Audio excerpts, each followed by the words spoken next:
Hello, and welcome to another edition of the Collective Spotlight. Really excited today to bring out a guest that's new to the show, has been at the Collective once now for a signing, and is coming back for our first of its kind here at the Collective type of event.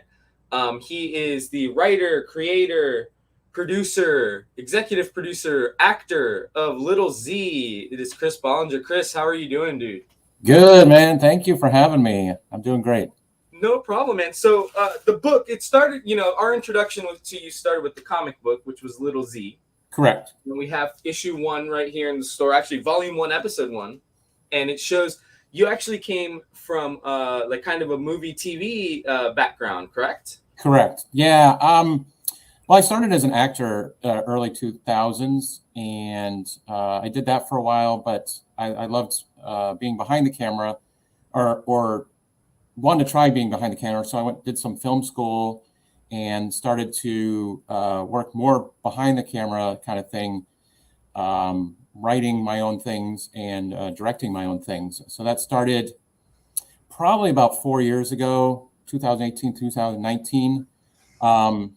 And the Little Z was a product of that. It was my, I did our third short film that I had written and produced and directed.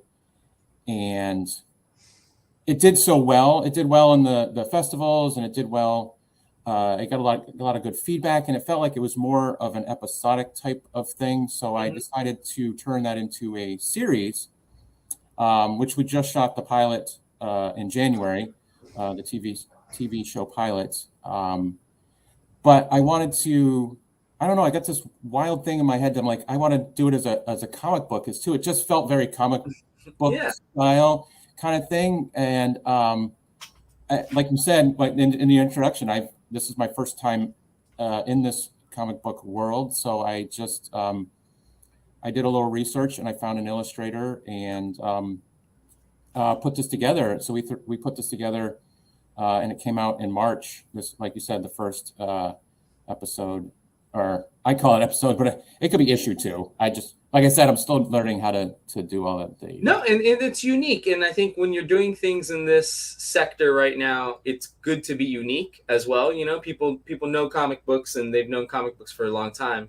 But realistically, I was just having a conversation with a customer in the store, and he said he wishes that comic books would go more like television shows, where you get your season, then there's a small hiatus, whether it be the summer, the fall, however your show runs, and then you pick back up. He said he'd love it to be like that, and it seems like you can easily bring that mindset into what the Little Z's series will be.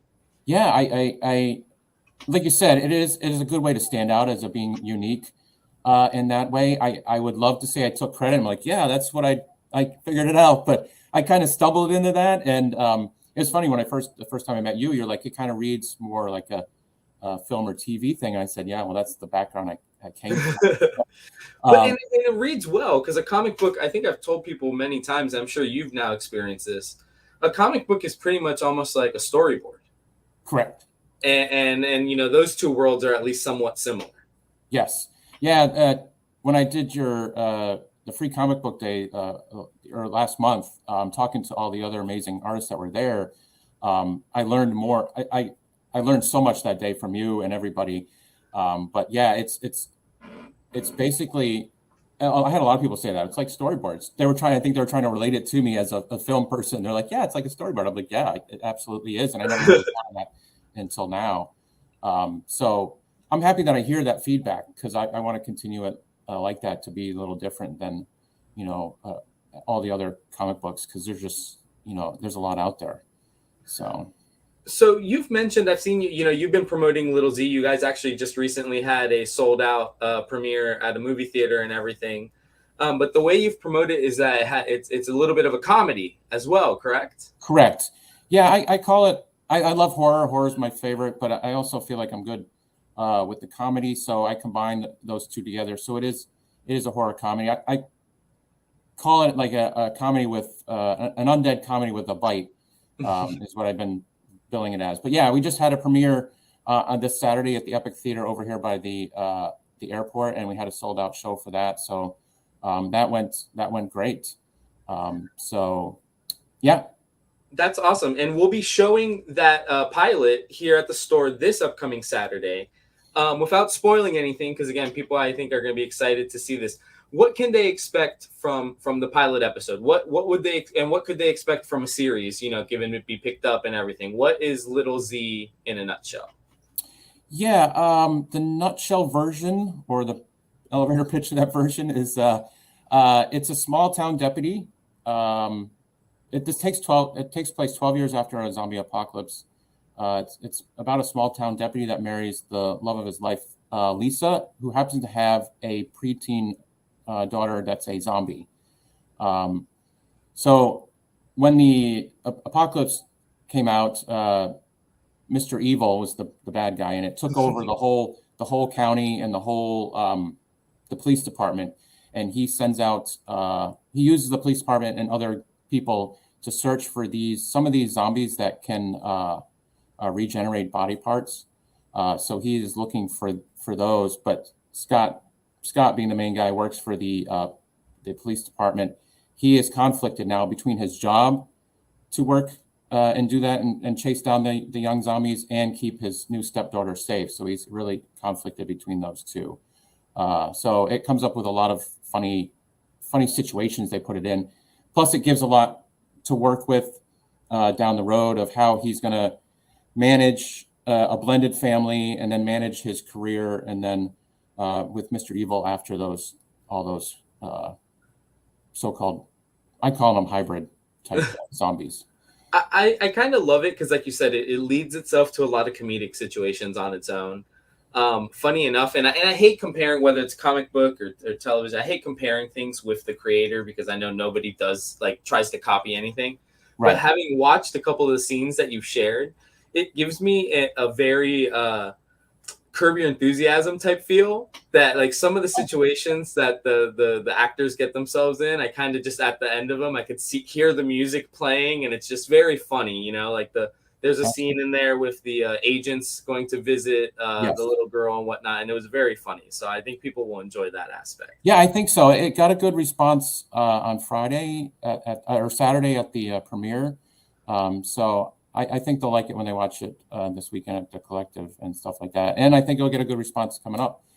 And I have, other episodes written for future, if it does get picked up or something like that. Plus, I'm going to start working on the next issue or episode of the next comic book, which I want to be out for December.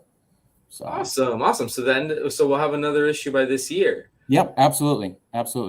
So did you shoot this movie in Central Florida? Where did you guys end up doing your filming?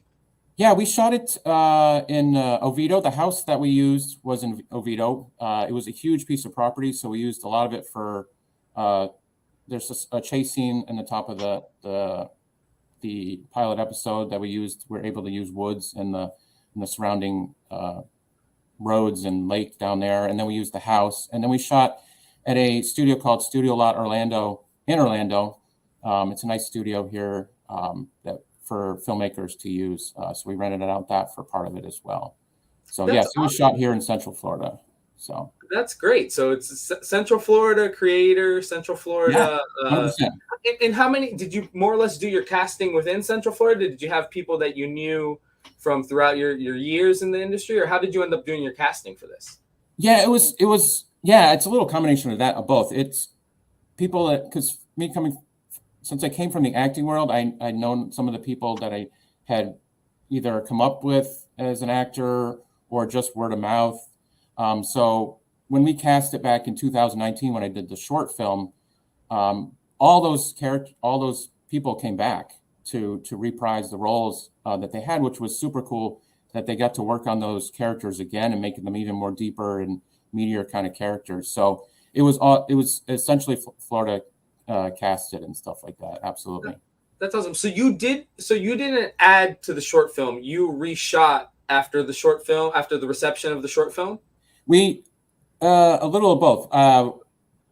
The pilot, like I told you before, was right now it's 35 minutes. The short was 10 minutes or 12 minutes. It ended up being 12 minutes. But we reshot everything because I worked on the script. Because as being a screenwriter, it was a very junior script when I shot it as a short film in 2019 because it was for a contest. So I had to get it in there quick. Mm-hmm. But over the last few years, I've worked on and built out the script. So there's stuff added in that you didn't see in the pilot or in the short film, and it's extended. So there's a lot more to it now to make it more of a even better story than it was in 2019. So this is clearly kind of like your baby, especially given how much time you put into it and its origins, you know. Right. What was it like? You've now had one premiere. You did it in a sold out movie theater. What was it like for you when you kind of what was that night like for you, man? I mean, obviously, as you see the theater fill in, and as you see the tickets go, you get excited. But then you see the theater get full, and then people, I'm sure, are talking to you after. What was that like for you as a creator? Yeah, like you said, it was funny with the tickets because I kept looking every day. I'm like, how many are sold? But it's so funny with like a movie theater. I think people wait a little bit to go to a movie. They're like, yeah, they wait till the end till they decide to go. So when I wrote it I posted it as a sold out show. Everybody was scrambling. I could have probably sold another 30, 40 tickets that last couple of days and the day of. So as a creator, that was just very overwhelming and just very grateful and thankful. I couldn't believe that people were just like, please, if a ticket comes available, let me know. That day of, people were just scrambling to get tickets. And I was just like, I was shocked, actually. Shocked and pleased at the same time. I couldn't believe it that people, wanted to come so bad to it. And I tried to get a bigger theater, but there's a small film called Maverick Top Gun out, and it's kind of taking over the theater. Yeah, hey, you sold out a theater during Maverick Top Gun's the premiere weekend would have been or whatnot. Like, Chris, right? You put that at the bottom. You put that in the resume right there. Right. I need to add that into the thing. Yeah. Sold out a theater during Maverick Top Gun Maverick opening weekend. Yeah. So it was a great night, and I couldn't believe all the people that turned out and supported that. Like you said, with the Central Florida crew and cast, it's such a supportive group of people, and it's what I found when I came to to the collective and to that day when I did the free day. I couldn't believe how supportive everybody was, from you to the other creators that were there. It was another family that I found. So it was super cool, and I couldn't believe that as well. So no, it was great having you. And I remember, we grabbed some books from you. I forget the number, and I was confident with that number. And then by the end of it, you're like, hey, this is all we have left. Do you want to grab some more? And I did. And I just went to go grab, the copy so I could show it off now. I only have 2 left. So actually, you're coming back at a perfect time to help me restock and everything like that too. But I'll be bringing more. Yeah, but it's great. It's been received really well. And I think one of the coolest things, because I hesitate to call this a black and white comic, but it kind of is. But I think in how you talked about how it works really well as a comic book, the way you have her, I don't want to say singled out, but the way you guys decided to do some coloring on her, and it makes her pop in every scene she's in. And I think I love it. Was that a choice that you made off the get-go? Did the artist kind of come back with you with that? How did you guys decide that? Yeah, I can't take any credit for that. That was the illustrator and artist. I wish I could, but he blew me away with his artwork and his choice of that. And because when we sat down with sketches with that, and he's like, yeah, I'm gonna do some. I think we should make her to pop out and colorful, because she's it's about her, and then it stands out, because she's the main story. So yeah, that was his choice completely. I absolutely love that. It just with the Z's in general, like it makes them stand out. You don't have to then worry about drawing a big bite mark or or anything like that. It allows that character to stand out without having to manipulate them, Right. and which is, I think, big in zombie books. Like, they always have to look like they're missing a chunk here. Right. So yeah, I love that. I love that. Talk to me. How did you end up making the decision to go from the pilot you have and the screenplay you have to saying, I want to make a comic book? Did you know some people? I know Austin was the one that introduced us, but did you know some people in the comics sector that kind of said to go that way, or is that just like is this one that you can take credit for? Did it just kind of pop into your head? This one, yes, this one I can actually take credit for. Yes, I've known Austin for quite a while. And I knew he was a great creator as that. I've known him from the acting side of the world, but he's the one that reached out to me to connect with you. There's a filmmaker, Joe Davidson in Tampa, and there was a couple of things he was talking about making his movies, comic books, and then I wanted to get into another medium to get the fan base. To extend the fan base, and as you know, comic books are huge, and that was my goal, is to get eyes on Little Z as a project, is to get it in another medium. So that was just from listening to how the world is and how the film world and the other, because I'd actually listened to.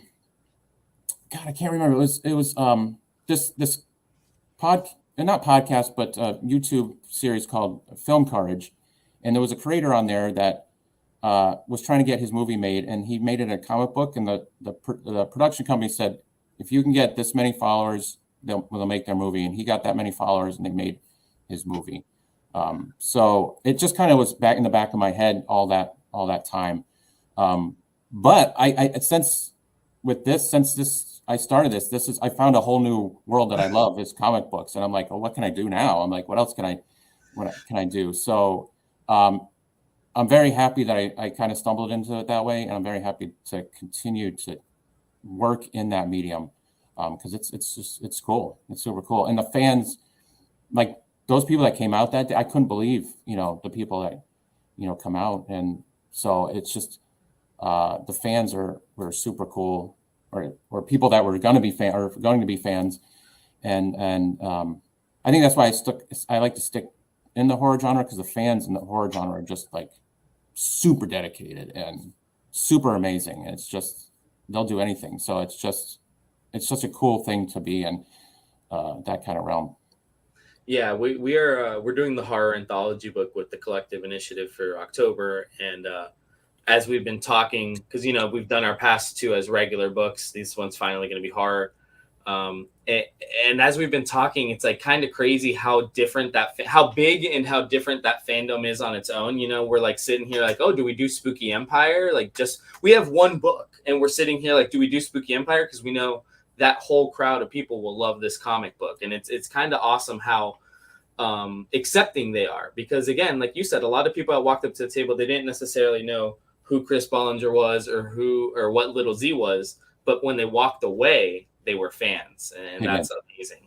Yeah, that's so true. Yeah, they didn't know, but after they did know, and they were happy to purchase one and learn more about it. And yeah, Spooky is great, and I've been to those. That's what I was saying. Like that, those fans are just, because the Little Z did play last year at Spooky in their film festival, and the fans were just like, they'd come up to you afterwards and like, they just wanted to talk to you. And it was so cool, That's amazing. Yeah. Are you going to do Spooky this year now that you have the book? And yes, I'd like to. Yes. Yep. Yeah. Cool. Hopefully we'll see you out there. I think we want to be out there too and everything like that, because we'll have the book out. Yeah. That'll be great. One other thing I wanted to talk to you about is this book you printed it on really good cardstock. A lot of people on their first book don't quite know the printers to do this. And this looks pretty thick. How many pages did you end up going with on Little Z issue 1? That's I think it's 22 or 23. I had to add an extra page in to make it even 24. Okay. So it's 24 in there total. And I kind of just did a lot of research on trying to figure out which. Well, there's a little research and a little bit of luck. Yeah, because you printed a book in the middle of the paper shortage too. Yes. Yeah. So I got lucky. I found it was an online print. It wasn't a local printer, but anything like that. But so I did that, and I got lucky with that. Yeah, it's a good cardstock. People like it. Your signature, you signed the ones that we have left. The signature took really well. I mean, it's a really, for somebody's first ever comic book, it's really good quality as well. Which I've had customers tell me, I don't know if anybody's got to tell you this. The feel of a book, it will make the decision sometimes on if they're going to buy it or not. If it feels cheap, they might have an easier opportunity to pass on it. I've had books that come with a nice cardstock, and people are like, I don't even know what this is about, but feels professional. Grabbing it, Wow. Okay, that's interesting. See, I'm learning stuff all the time. So that's good to know. That's good. Yeah. No, you've done a great job, Chris, on your first outing, and especially not being a guy, who had to be, I've been writing, or I've been writing comics, or I've been doing this. An amazing first outing with Little Z issue 1. I really have to say. Thank you, sir. Appreciate it. So, Chris, you're going to be here this Saturday. The scheduled time is 4 to 7, but at about 4:15, we're going to play the Little Z pilot here. Afterwards, we're going to let people do a little bit of Q&A with you, and then they'll be able to pick up copies of Little Z and get them signed, so they can literally consume both pieces of Little Z media. That's super cool. That's the coolest, to get both sides of it. Yeah. It reminds me a lot, and you might remember this as a movie guy, when the Matrix, I want to say it was between Matrix 2 and 3, and they did, comic books, they did Animatrix, they kind of tried to hit every media that they could, and this is kind of what, and it went well. I mean, yes, some people didn't like this or this, but people knew about it that didn't, and I think you're now doing that. People, I think you're going to have some fans that saw you on Free Comic Book Day come and watch your pilot because they read your comic book. That would be great. What you wanted, awesome. Right? That would be awesome. Yeah, that's great. And it's funny that you said it, because next year we're starting the audio drama podcast of the. It's a prequel of Little Z, 12 years before it happens. Following the main characters up till right after the apocalypse happens. Follow those characters up until this point of where Little Z takes. Amazing. And that'll be awesome. And so, Chris, let people know where they can follow you. I know you're big on Facebook, but I know you have your film company as well. Where can people follow you? Yes. Most of my social media is Ballinger Films. So like on Instagram, Twitter, I'm Film Dude on TikTok. I'm trying to get followers that way. That's a good one. Film Dude. That's a good one. Yeah. So if you just anything Ballinger Films or Chris Ballinger on Facebook, Twitter, or Instagram. Little Z, the series, is the website .com. If you went to Little Z the series.com is where you can find the information on Little Z. I'm in the process of updating that website right now with the new stuff from the pilot that we just shot.